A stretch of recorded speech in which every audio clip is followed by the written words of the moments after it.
சாய் பக்தர்களுக்கு என் அன்பு வணக்கங்கள். ஓம் சாயரம்.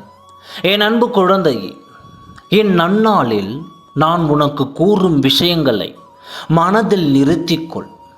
உன் ஆராதனையை பலனற்று போகும்படி ஒரு பொழுதும் விடமாட்டேன். உன் ஆசைகளை நிராசையாய் செய்ய மாட்டேன். உற்சாக மின்மை, மனசோர்வு போன்றவற்றில் நான் இருக்க மாட்டேன். உண்மையான பக்தர்களின் மகிழ்ச்சியான மனதில் மட்டுமே உன் அப்பா நான் வசிப்பேன். அப்படியான பக்தர்களின் காரியங்களை அவர்களுக்கு முன் செய்து முடிப்பேன்.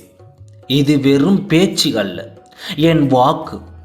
என் நாமத்தை இடைவிடாமல் ஜபித்து கொண்டு எல்லா விதமான சங்கடங்களையும் நேருக்கு நேர் சந்தித்தால் எல்லா விதமான ஆபத்துக்களும் பறந்தோடிவிடும்.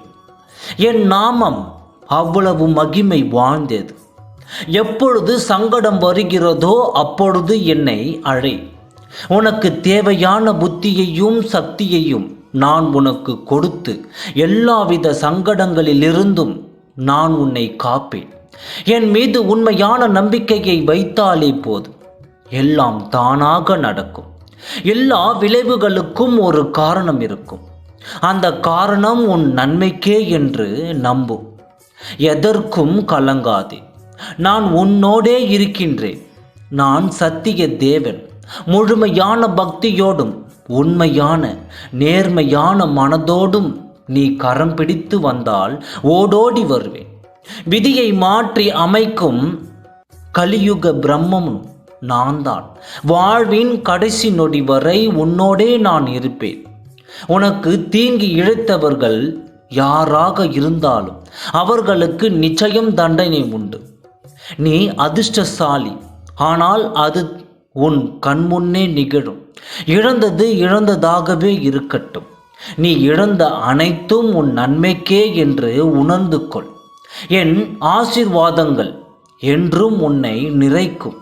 நீ எதிர்பார்த்த ஆரோக்கியம், செல்வம், உறவுகள், நிம்மதி என அனைத்தும் உன்னை தேடி வரும். நீ நினைத்தது எல்லாம் நடக்கும். நீ தொட்டது எல்லாம் துலங்கும். நான் உன்னை கைப்பிடித்து நடத்தி கொண்டு போகிறேன். என் வார்த்தைகளை பொறுமையோடு முழுமையாக கேட்டாய் அல்லவா? இனி சகலமும் பெறுவாய். நீ என்னிடம் வைத்த கோரிக்கைகளை அனைத்தும் ஒவ்வொன்றாக நிறைவேற்றப் போகிறேன்.